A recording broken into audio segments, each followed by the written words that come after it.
Hi everyone. तो आज day sixth है। तो बेसिकली आज का मेरा गोल है कि मैं जो भी कल से मैं बैक टू मेरे रूटीन पे आ चुका हूँ तो मैं वो कंसिस्टेंटली फॉलो करूँ, क्योंकि हमारा अगले एक दिन में ये वीक ख़त्म होने वाला है। तो मैंने ये सोचा है आज कि मैं जो मुझे नेक्स्ट वीक में एक सेट बढ़ाना था as a part of progressive overload workout में, तो मैं सोच रहा हूँ कि मैं इसी वीक में, जबकि अभी सिर्फ 2 दिन रहे हैं वीक ख़त्म होने में, आज और कल का डे, क्योंकि मैंने स्टार्ट किया था मंडे को, तो मैं सोच रहा हूँ कि आज से ही मैं एक एडिशनल सेट बढ़ाता हूँ और ट्राई करता हूँ कि वो जो सेट है मैं परफॉर्म कर पाऊँ हर एक वर्कआउट में, जिससे कि जो भी चैलेंजेस है या फिर जो भी इश्यूज है मैं अभी वो रिजॉल्व कर पाऊँ और अगले जो वीक है उससे मैं रेगुलरली 4 सेट कर पाऊँ। जो फिलहाल इस वीक में मैं जो सेट परफॉर्म कर रहा हूँ वर्कआउट के, वो 3 हैं और उसमें 12, 10 और 8 रिपीटेशन कर रहा हूँ। तो जो मैं अगली वीक के लिए एक सेट बढ़ाना चाह रहा हूँ तो उसमें मैं चाह रहा हूँ कि मेरे और एक 6 रिपीटेशन बढ़े। तो जो वो अगले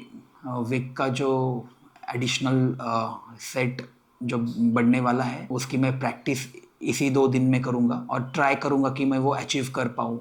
अगर नहीं हुआ, अगर उसमें से मेरे 3 या 4 भी रेपिटेशन हुए तो भी नो इश्यूज़, क्योंकि ये तो मेरी प्रैक्टिस ही है और नेक्स्ट वीक से तो मुझे कंपलसरी करना है। इससे क्या होगा कि 2 चीज़ें होगी। एक तो मेरे सेट भी बढ़ेंगे और अगले वीक तक मैं जाऊंगा तो मुझे एडिशनली एक और चीज़ ऐड करनी है सेकेंड वीक में, जैसे कि मेरे को और एक 5 kgs का वेट ऐड करना है मेरे एग्जिस्टिंग वेट में। तो लगभग total weight at around 15 kgs हो जाएगा। ऑन द अदर हैंड मेरे जो सेट है, जो मेरे 3 सेट थे उसके 4 हो जाएंगे अगले वीक में। तो उसी के चलते आज से मैं एक 2 दिन प्रैक्टिस करूँगा जिससे मुझे अगले वीक ज़्यादा दिक्कत ना आए। तो चलो हम स्टार्ट करते हैं आज का वर्कआउट।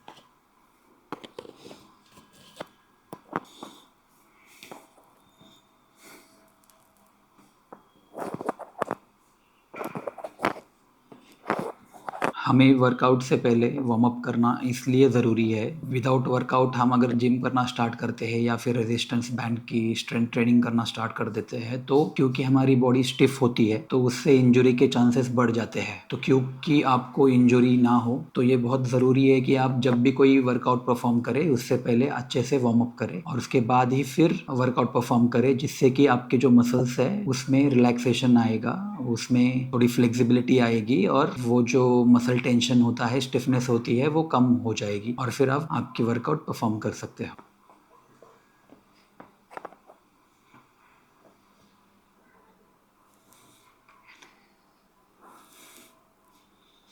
एडिशनली वर्कआउट से पहले वार्म अप करना इसलिए भी ज़रूरी है क्योंकि उससे आपके जो ब्लड फ्लो होता है बॉडी में वो बढ़ जाता है। क्योंकि जब भी आपके मसल्स स्टिफ होते हैं या फिर टाइट होते हैं तो तब जो आपका ब्लड फ्लो है, नॉर्मल ब्लड फ्लो, उसमें रिस्ट्रिक्शन आ जाता है, वो स्टैग्नेंट सा हो जाता है। तो जब हम फोम रोलर के साथ मसल्स रोल आउट करते हैं या फिर वार्म अप करते हैं तो मसल तब जो है वो एक्टिवेट हो जाते हैं और ब्लड सर्कुलेशन बढ़ता है और हर एक पार्ट, हर एक सेल को मसल्स के वहाँ पे ऑक्सीजन का और जो भी हम न्यूट्रिशन ले रहे हैं फूड के माध्यम से, तो वो हर एक सेल तक पहुँचना स्टार्ट हो जाता है और उससे फिर जो सेल्स है, जो हमारे मसल्स है, उनमें रिकवरी आना स्टार्ट हो जाता है। तो बहुत इम्पोर्टेंट है कि आप अच्छे से वार्म अप करें और उसके बाद ही फिर आपका वर्कआउट स्टार्ट करें।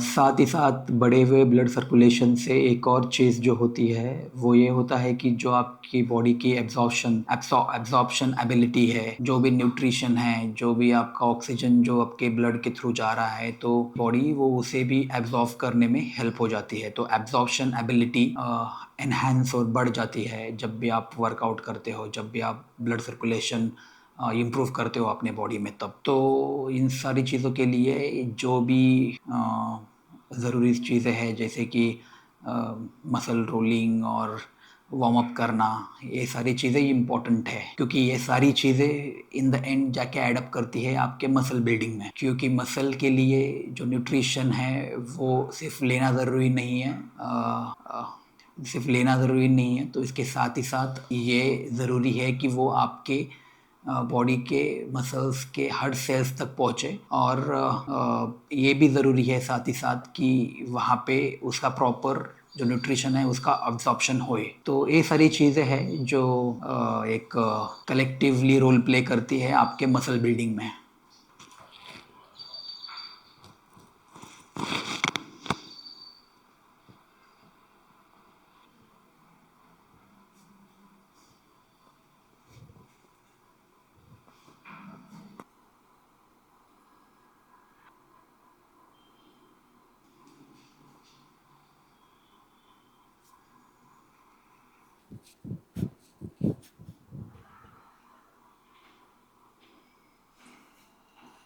और एक चीज़ जो होती है वार्म अप करने से या फिर स्ट्रेचिंग करने से, वो ये है कि आपका जो रेंज ऑफ मोशन है उसमें इम्प्रूवमेंट आती है, जो कि आपको हेल्प हेल्प करता है कोई भी वर्कआउट करते समय। क्योंकि आप जब आपके full range of motion in the sense, अगर हमारा हाथ है तो ये हाथ मेंट टू बी फुल्ली ऊपर जाना चाहिए, और साइड में और पीछे से ऊपर, ये जो है ये पूरी रेंज ऑफ मोशन है। अगर फॉर एग्जांपल हमारे कोई भी मसल स्टिफ हो तो हम हाथ नहीं उठा पाते हैं, जैसे कि फ्रोजन शोल्डर जो है, जो कंडीशन है, हेल्थ कंडीशन, उसमें भी आपके पूरे मसल स्टिफ हो जाते हैं और इसके वजह से, या फिर फ्रोज़न हो जाते हैं और उसके वजह से फिर आपको हाथ उठाने में दिक्कत आ जाती है। तो ये बहुत ज़रूरी है कि आपके मसल्स को आप रिलैक्स्ड रखें, और जो भी हम ये वार्म अप और स्ट्रेचिंग करते हैं उससे जो मसल्स है उनमें एक फ्लेक्सिबिलिटी बरकरार रहती है, साथ ही साथ ब्लड सर्कुलेशन इम्प्रूव होता है वहाँ पे, और वो मसल रिलैक्स्ड रहते हैं, जिससे कि वो फ्रीज नहीं हो पाते। और एक एग्जांपल अगर रेंज ऑफ मोशन का दिया जाए तो जो हमारे घुटने हैं, हमारे मेन टू भी हमें नीचे बैठना आना चाहिए घुटनों पे, लाइक दिस। तो ये हो गई हमारी फुल रेंज ऑफ मोशन। जब भी वहाँ पे कोई मसल्स है वो फटिक्ड है, या फिर वहाँ पे कोई प्रॉब्लम है, मसल में स्टिफनेस है, या फिर जो भी इशू है इंटरनल, तो उसके वजह से जब भी आपको रिस्ट्रिक्शन आता है बिटने में नीचे, यार यहाँ पे तक आप गए और इससे नीचे नहीं जा पा रहे हो क्योंकि आपके घुटनों में दर्द हो रहा है, अगर वो दर्द मसल के वजह से है तो इसका मतलब यह है कि आपके वहाँ के मसल स्ट्रेंथन नहीं है, उनमें रिलैक्सेशन नहीं है, वो स्टिफ हो चुके हैं, उनमें एक तरह की टाइटनेस आ चुकी है। तो ये बहुत ज़रूरी है कि आप वर्कआउट करते रहो, मसल को रिलैक्स रखते रहो, ब्लड सर्कुलेशन इम्प्रूव करते रहो, और अच्छे से ब्लड सर्कुलेशन वहाँ पे हो, ये मेक श्योर किया करो with the help of doing exercise every day. तो इससे ये होगा कि आपका रेंज ऑफ मोशन अच्छा रहेगा।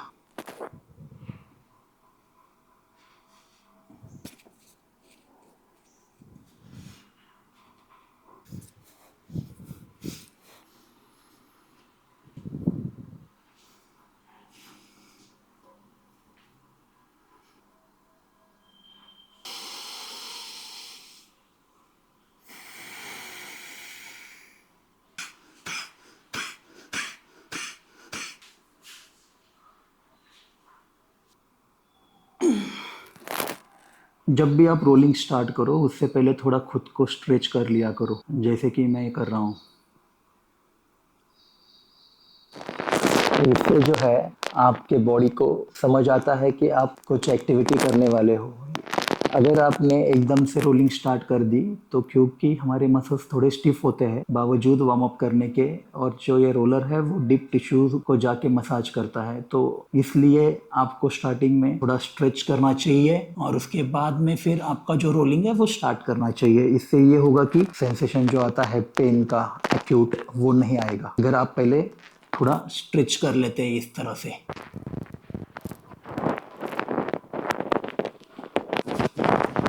और एक चीज़ रोलिंग के बारे में, जब भी मैंने इनिशियली ये फोम रोलर का यूज़ करना स्टार्ट करा था तो तब क्योंकि मसल हमारे उतने डीप टिश्यू लेवल पे हम कभी उस काइंड ऑफ मसाज या फिर हम कुछ ऐसे एक्टिविटी नहीं करते हैं कि वहाँ पे मसाज हो डीप टिश्यूज़ को, तो इसलिए जब भी इनिशियली मैंने ये फोम रोलर का यूज़ किया करा था तो स्टार्टिंग के कुछ दिन, 10-15-20 दिन एक्सट्रीम पेन होता था जब जब भी मैं रोल आउट करता था स्टिफनेस की वजह से। तो अभी इवेंचुअली जैसे मैं रोज कर रहा हूँ मेरी बैक मसल से रोल, या फिर जो भी पार्ट है, बटक्स है, आपके हैमस्ट्रिंग्स है, तो उतना जो वो प्रेशर है वो फील नहीं होता है अब रोलिंग करने पे। अब मसल्स में जो है वो ब्लड सर्कुलेशन इम्प्रूव हो चुका है, मसल में वो इलास्टिसिटी या फिर रिलैक्सेशन आ चुका है, तो इसकी वजह से उतना फील नहीं होता है। तो अभी जो ये रोलिंग है मैं फ्लॉलेसली कर पाता हूँ विदाउट एनी पेन और विदाउट एनी डिस्कम्फर्ट।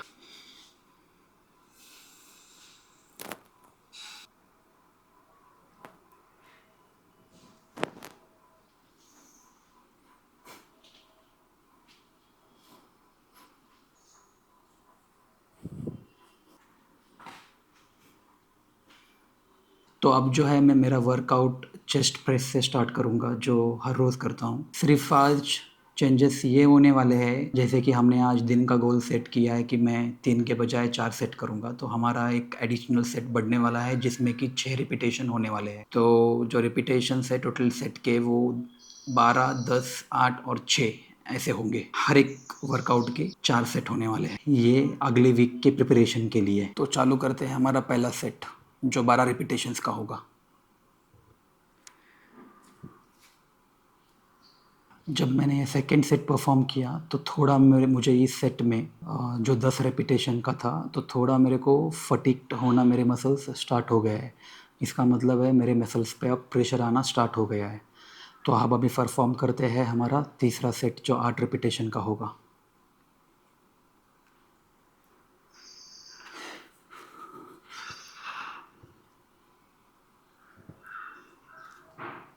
तो अभी ये मैंने तीसरा सेट परफॉर्म किया जो कि हमारा 8 रेपिटेशन का था। तो इसमें जो है मुझे कल तक थोड़ा ज़्यादा फटीगनेस आती थी, मेरे मसल्स थोड़े ज़्यादा फटीग्ड हो जाते थे या फिर उनमें मतलब वो तनाव आना चालू हो जाता था। पर आज जो है वो मेरी बॉडी ने ये अडॉप्ट कर लिया है और मैं और थोड़ा जो नेक्स्ट और इसी का इसका मतलब है कि मैं अभी नेक्स्ट स्टेप के लिए रेडी हूँ और मैं फोर्थ सेट परफॉर्म कर सकता हूँ। तो इसी को ही प्रोग्रेसिव ओवरलोड बोलते हैं। मतलब अगर आइदर आप रिपीटेशन बढ़ाते रहो एक सर्टेन टाइम लेवल इंटरवल पे और लेवल पे, या फिर आप वेट बढ़ाते रहो, तो आपको जो है आपके जो वर्कआउट है उसमें रेगुलरली प्रोग्रेशन करते रहना चाहिए, तभी आपके मसल बिल्ड होंगे। तो अभी मुझे 3 सेट के बाद वो जो फटीग है जो पहले मुझे आता था, मेरे मसल्स फील करते थे, वो नहीं मैं फील कर पा रहा हूँ। तो अभी हम फोर्थ जो सेट है वो परफॉर्म करते हैं जो हमारा 6 रिपीटेशन का होगा।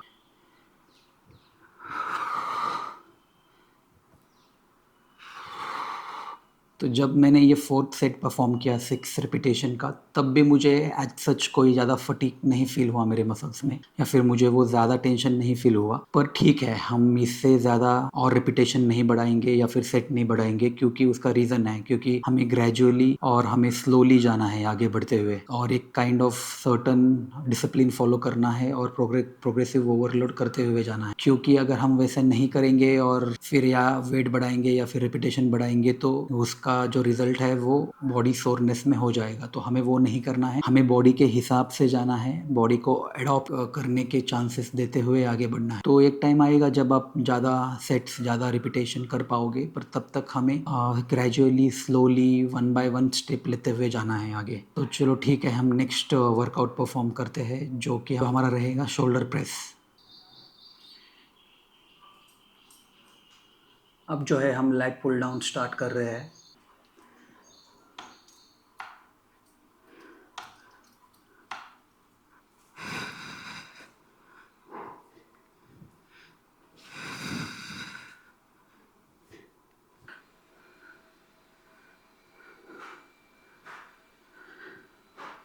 और इसी के साथ जो है हमारा आज का वर्कआउट पूरा होता है, जो कि मैंने एडिशनल एक सेट बढ़ाया था, फोर्थ सेट, जिसमें कि 6 रिपीटेशंस थे। तो मैं सारे जो वर्कआउट है वो कर पाया। कुछ वर्कआउट्स में मुझे वो मसल एक्टिवेशन नहीं फील हुआ 4 सेट के बावजूद, और कुछ में मुझे सेकेंड थर्ड सेट में ही फील होना स्टार्ट हो गया था मेरे मसल्स में एक्टिवेशन।